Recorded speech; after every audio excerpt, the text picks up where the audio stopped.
बहुत बढ़िया अवसर है। मंत्र न चले नाम चला लो, नाम न चले तो चतुरासी जी गुनगुनाने लगो। बिल्कुल अवसर मत दो। जैसे दुश्मन नीचे गिर पड़ा है, आप ऊपर चढ़े हो, अब उसको ऊपर आने का अवसर मत दो। ऊपर आने का अवसर दिया तो अब आपको ऊपर आने का अवसर दुश्मन नहीं दे पाएगा। ध्यान रखना, एक बार अगर अब मन चढ़ गया आपके ऊपर और मनमानी आचरण करा लिया तो आपको भजन लायक नहीं रखेगा, क्योंकि वो समझ चुका है कि तुम ऐसी जगह पहुंच चुके हो कि अगर अब हम इसको हरा ना पाए तो मुझे जिंदगी भर इसका गुलाम बनना पड़ेगा। मन ने देख लिया है कि अब हम मारे जाएंगे, अब मुझे मरना पड़ेगा, तो वो आखिरी कोशिश करके आपका नाश करेगा। बस आप सावधान हो जाओ। इस समय आपके घुटने उसके गर्दन के ऊपर हैं, ऐसा समझो, क्योंकि सदगुरु आश्रय, संत आश्रय, सत्संग, नाम धाम आश्रय। अब वो विचलित हो रहा है, भड़बड़ा रहा है, कोई तो मिले ऐसा, थोड़ा तो हमें जीवन दान दे, क्या विषय भोग, थोड़ा तो मुझे विषय सेवन करने को मिले। चूक कर दी तो फिर गिरा देगा। परमहंस श्री ओंकारानंद सरस्वती जी ले जब बिल्कुल नई अवस्था में सामने उनके गए तो उनका, अच्छा बच्चा, बड़े भाग्यशाली हो, वैराग्य मार्ग में आए हो, पर ध्यान रखना, एक सांप को जब बंदर पकड़ता है तो बोले ऐसे ऐसे जड़ में रगड़ता, फिर देखता, सू तो नहीं बोला, फिर रगड़ता है, और वो मरने पर भी रगड़ता ही रहता है कि कहीं इसमें जान न। बोले बस ऐसे ही साधु को, साधक को, उपासक को अपने मन को रगड़ना है। राधा वल्लभ श्री हरिवंश, राधा वल्लभ श्री हरिवंश, राधा वल्लभ श्री हरिवंश। अगर सू बोलने का मतलब अगर थोड़ा भी विषय स्फुरण रह गया है तो अभी रगड़ते रहो, राधा वल्लभ श्री हरिवंश। फिर सच्ची कहते भजन करना नहीं पड़ता। जैसे भजन थोड़ी करना पड़ता है ही नहीं भजन, किसी और कुछ क्या करे, कुछ है ही नहीं यंत्रों में, वो स्फुरते केवल वही। अब उसको भजन थोड़ी करना है, रह ही नहीं गया, कुछ करना ही नहीं रह गया है। हंस रहे, खेल रहे, बात कर रहे, खा रहे, पी रहे, चल रहे, ठाड़े बैठे परे उताना, कबीर काहे हम राय ठिकाना। हर समय पर वो स्थिति प्राप्त करने के लिए निरंतर अभ्यास की आवश्यकता है। श्री भगवान कह रहे हैं कि परमम पुरुषम दिव्यम याति पार्थानुचिंतयेत। जो मेरा सदैव चिंतन करता रहता है, दिव्य परम पुरुष का साक्षात्कार उसको अपने चित्त में ही हो जाता है। चित्त स्थान भगवान वासुदेव का है। शरीर छोड़ने के बाद नहीं, शरीर रहते ऐसी आनंद की वृत्ति उदय होती है। अब उनके लिए शब्द ही नहीं तो क्या वर्णन करें। ऐसी आनंद की उसी आनंद में वो आनंद समुद्र प्रभु प्रकाशित होने लगते हैं। पर उस आनंद में जहां आपका थोड़ा प्रवेश होता है, आप उलझ करके विषय की तरफ चले जाते हैं। ध्यान देना हमारी इस बात को, यह अनुभवगम्य बात कहते हैं।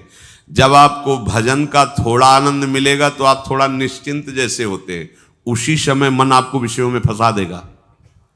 जब आपको भजन का अभ्यास बढ़ने लगे, आनंद मिलने लगे, तो आपको उदासीनता बढ़ानी है, हंसना नहीं है, लोगों से मिलना नहीं, खेलना नहीं है, क्योंकि इस समय चढ़ाई का है।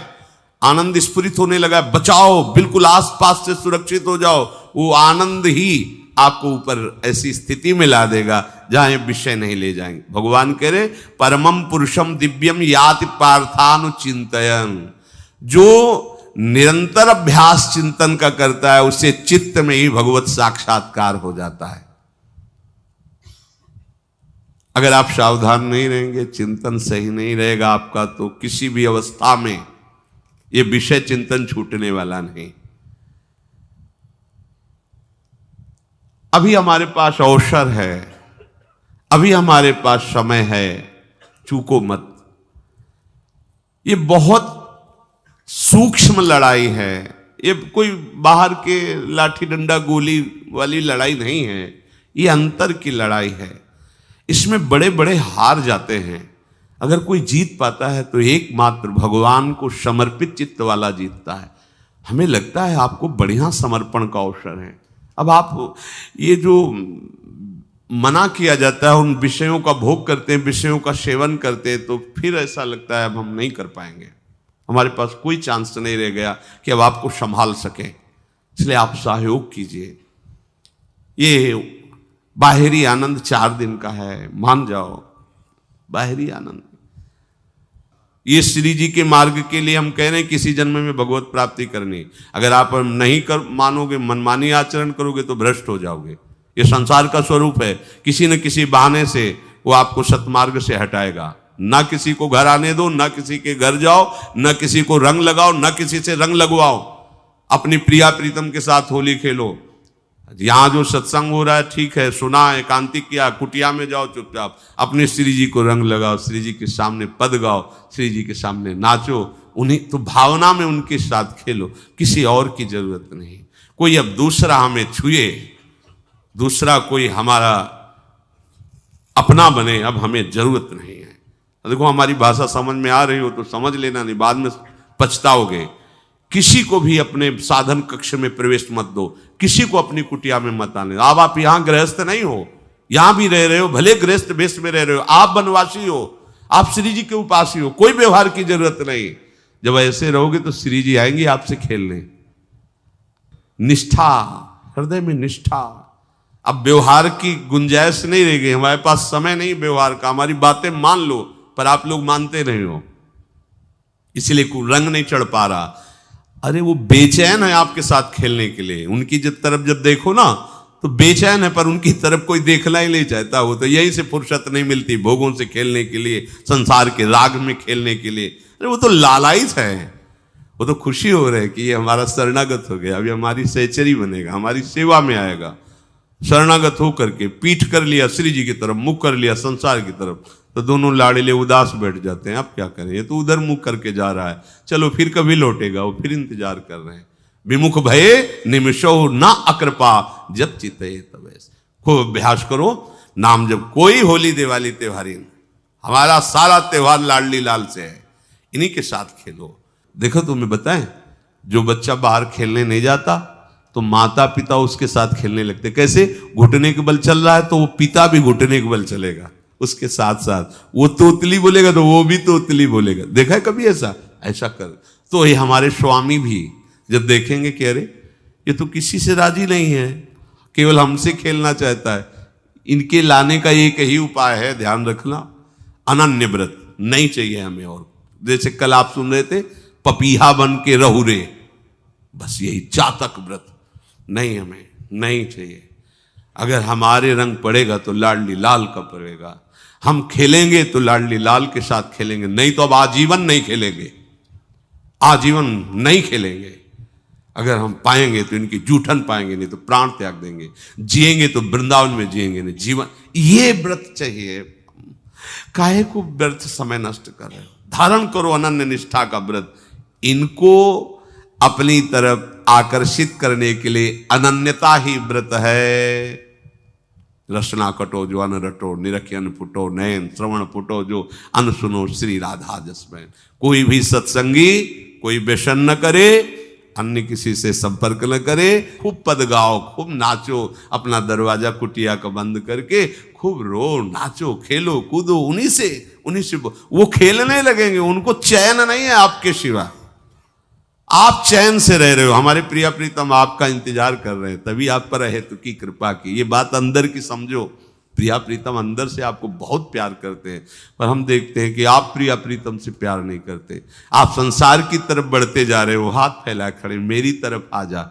ये हमारे भगवान नहीं है, ये हमारे लाडली लाल हैं। हम इनको भगवान नहीं, ये तो प्रेम के खिलौना दो खेलत है, प्रेम खेल। हमारे रसिकों ने इनको भगवान नहीं माना। अगर कोई संकट आया तो अपने आंचल में छुपा के इनको लेके भागे।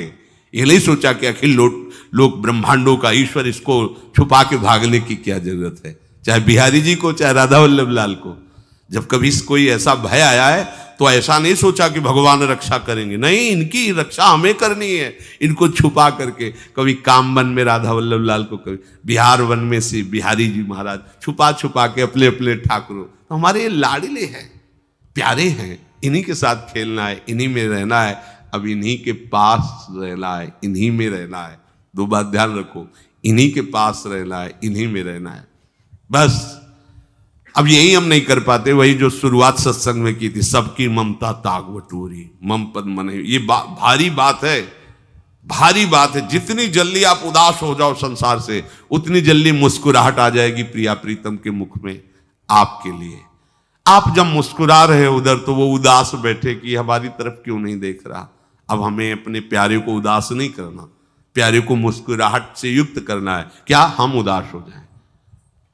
ताते मौन रहे वो उचित है, जगते भयो फिरे बैरागी, वृंदावन रस में अनुरागी। इसकी खूब चिंतन परायण रहो, कोई भी विषय का सेवन ऐसा ना करो जो आपकी बुद्धि भ्रष्ट कर। कोई आपने ऐसा गंदा व्यसन, गंदी बात, गंदी चेष्टा, आप परसों नरसों, फिर आगे क्या? आपका जो साधन मार्ग वो ढक जाएगा, फिर प्रमाद छा जाएगा। हमें किसी भी उत्सव में, किसी भी उत्साह में अपनी प्यारी जू की अनन्यता और सिद्धांत को नहीं छोड़ना, अपने मार्ग में चल। ये अध्यात्म है, अध्यात्म। ये दान पुण्य की बातें नहीं है, ये लोकांतर में भटकने की बातें नहीं है, सीधे भगवत प्राप्ति की बातें हैं। यत करोषि, जो भी तुम करोगे वो तुम्हें अपने आराध्य देव के लिए करना है, आराध्य देव को समर्पित करना है। देहाभिमान अभी कुछ ही समय में गलित हो रहा है, ऐसा आपको अनुभव होने लगेगा। कैसे समझेंगे? देहाभिमान गलित हो रहा है जब आपका अपमान हो और आपको कोई फर्क न पड़े, आपका सम्मान हो, आपको कोई हर्ष नहीं हुआ, बड़ा लाभ हो गया, कोई सुख नहीं हुआ, बड़ी हानि हो गई, कोई दुख नहीं हुआ। शरीर स्वस्थ है, कोई हर्ष का विषय नहीं, शरीर अस्वस्थ है, कोई शोक का विषय नहीं। यह है देहाभिमान गलित होने का स्वरूप। यत करोषि, तो जो भी हम करें, पापाचरण भी करें तो श्री भगवान को अर्पित कर दे। बोले नहीं, तस्मात् शास्त्रम प्रमाणम ते कार्याकार्यो व्यवस्थितो। जो तुम्हें करना है उसमें प्रमाणित कार्य करने हैं, शास्त्र के अनुसार। यत करोषि, अब जो भी करोगे शास्त्र सम्मत करोगे और प्रभु को समर्पित करोगे। देहाभिमान बहुत जल्दी गलित हो जाएगा।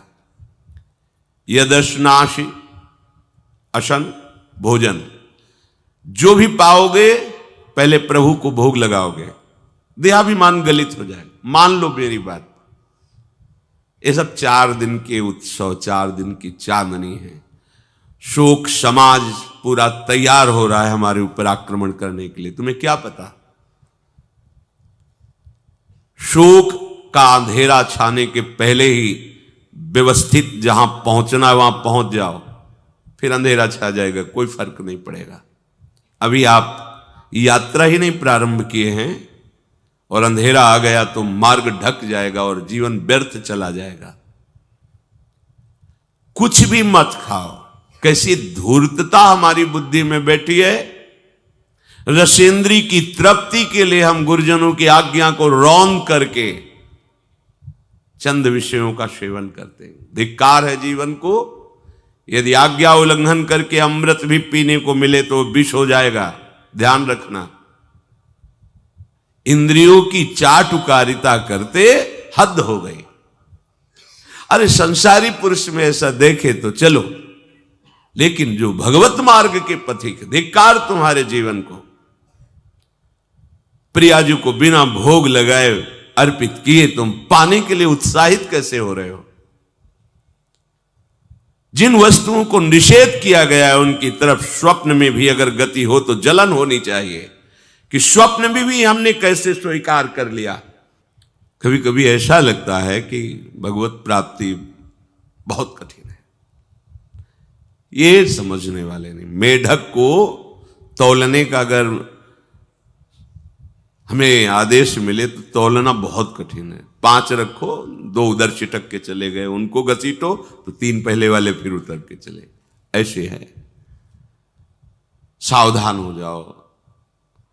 ये आज्ञा का उल्लंघन तुम्हारे लिए नारकी गति का काम करेगा। अगर आज्ञा है कि अमृत नहीं पीना तो मत पीना, नहीं वो विष हो जाएगा।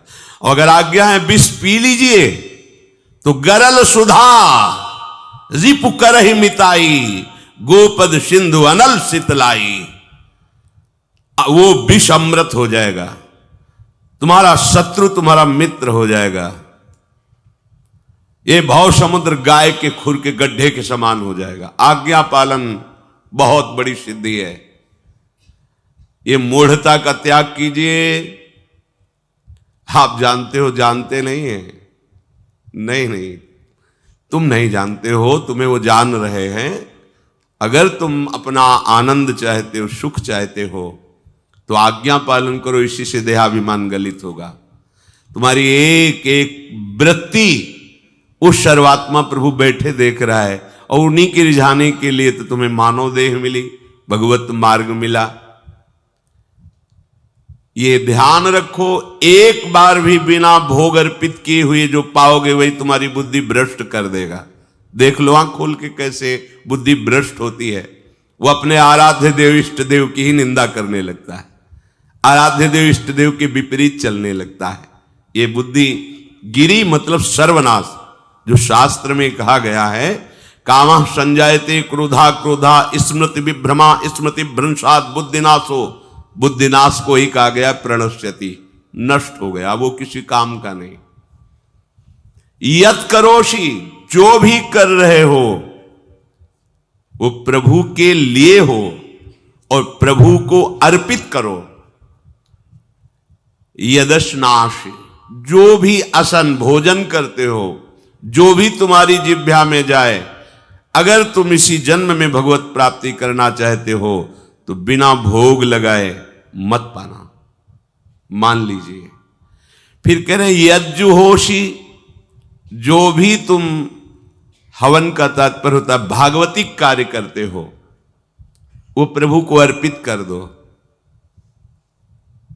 बड़ा सुख मिलेगा। जो तुम ददाशी, किसी को भी कुछ भी देते हो, प्रभु को दे दीजिए। देने के पहले उसमें भाव कीजिए, राधा वल्लभ लाल इसके हृदय मंदिर में बैठे हैं। अब भोजन जल वस्त्र जो भी आपको उसको दिया तो उस व्यक्ति को नहीं दिया, सीधे ठाकुर जी को दिया, राधा वल्लभ लाल को दिया। यत तपस्यासी, जो भी तुम तपस्या कर रहे हो, काम वेग को सह रहे हो, क्रोध को सह रहे हो, गर्मी सर्दी सह रहे हो, अनुकूलता प्रतिकूलता सह रहे हो, ये भी प्रभु को अर्पित कर दो। भगवान आदेश कह रहे हैं तत्कुरुष्व मदर्पणम। ये सब मेरे को अर्पित करने का मतलब मेरी पूर्ति नहीं हो जाएगी, तेरी पूर्ति हो जाएगी। भला ये सब नदियां समुद्र में गिरना बंद कर दें तो समुद्र घट जाएगा क्या? यद्यप समुद्र प्राकृतिक है, चिदानंद नहीं। भगवान तो चिदानंद समुद्र है। कोई भी नदी चाहे बाढ़ युक्त जाके गिरे या गिरना बंद कर, समुद्र में कोई फर्क नहीं पड़ता। इसीलिए सेवक जी ने कहा है, मांगो मन मनुष्य दास अपनी कर, पूर्ण काम सदा हृदयम। हे पूर्ण काम प्रभु, यद्यपि आपको मेरी जरूरत नहीं है, पर मैं अपने लिए मांग रहा हूं कि अपनी दासी बना लीजिए। मद भक्तो मईश्वरे सर्वज्ञे परम गुरु वासुदेवे समर्पित सर्वात्म भावः यत् पश्यति शृणोति स्पृशति वा सर्वमेव भगवान वासुदेवः इत्येवं गृहाविष्ट बुद्धिर मद भक्तः सन एतत् यथोक्तम सम्यक दर्शनम विज्ञाय मद भावाय मम भावो मद भावः परमात्म भावस्तस्मै परमात्म भावो योपपद्यते युज्यते घटते मोक्षम गच्छति। वेद कहता है, भगवान की वाणी, मद भक्तो, जो मेरा भक्त हो गया है। अभी हम देह भक्त हैं, भोगों के भक्त हैं, विषयों के भक्त हैं। काम क्रोध लोभ मोह जब जो चाहता है हमें परास्त कर देता है। लेकिन जो मद भक्त हो गया उसको नहीं। बाहरी वेश परिवर्तन से मद भक्तो नहीं होता। कभी कभी हंसी आती है कि अमृत कुंड को छोड़ करके मल कुंड का स्वाद लेने के लिए कितना लालायित है जीव। कैसी मंद बुद्धि, मतलब एकदम लगता है कि वाह प्रभु आपकी है विचित्र माया है। ये इधर कूदे तो अमृत कुंड है, इधर कूद रहा है मल कुंड है। वो जानबूझ करके अमृत को त्याग करके मलकुंड में जा रहा है। जहां हमारी प्यारी जी और प्यारे जी की ऐसी सुख वृत्ति है, वेणु कानन कुणित श्रवण सुंदर सुनत मुक्ति सम सकल सुख पाए पग पेलिरी। मोक्ष सुख को भी लात मार करके जिस सुख में बढ़ा है, कैसा कैसा तुम्हारा आश्रय है। हमारे युगल सरकार का ऐसा सुख है कि मोक्ष सुख थूक देने योग्य हो जाता है, और आप युगल सरकार को एक तुच्छ विषय के लिए छोड़ देते। कैसे भक्त हो तुम, कैसे हो तुम? खुद प्रश्न करके देखो। कभी तुम्हें अपने ऊपर धिक्कार नहीं आता? अपने को बहुत चतुर समझते हो, अपने को बहुत प्रवीण समझते हो कि कोई नहीं जानता हम क्या खाते हैं, कोई नहीं जानता हम कहां जाते हैं, कोई नहीं जानता हम कैसे खिलाड़ी हैं कि खेल रहे हैं। अरे पागल, तू कैसा खेल रहा है? ये जगन नाटक वैभवा, वो बैठे हुए डायरेक्टर सब कुछ देख रहा है और तुम्हारी कहानी लिख रहा है। बहुत होश में हो जाओ, हर समय तुम दृष्टि में हो, ऐसा मत समझो। मद भक्तो मईश्वरे सर्वज्ञ, समझ मैं सर्वज्ञ हूं, मैं सब कुछ देख रहा हूं। परम गुरु, मैं गुरुओं का भी गुरु, परम गुरु हूं। भगवान बोल रहे वो है, वही परम गुरु है, क्योंकि गुरु शब्द ही उन्हीं के आगे है, दूसरा कोई नहीं, कोई है ही नहीं दूसरा, दूसरों न कोई, वही परम गुरु है, क्योंकि उनके सिवा कोई है नहीं, वही है परम गुरु। बड़े करुणा में है। अगर ये सोचा जाए कि भगवान की वाणी और गुरु की वाणी अलग है तो भ्रम है आपको। भगवान की वाणी गूंज रही है, पकड़ो, आपको लगेगा बातें कर रहे हो, कहां गूंज रही है? अभी ट्रांजिस्टर लाइए, लखनऊ लगाइए, अभी बोलने लगेगा। तो वाणी गूंज रही ना लखनऊ की। कानपुर लगाइए, कानपुर बोल लेगा, क्योंकि उसमें पावर है उस वाणी को घसीटने का।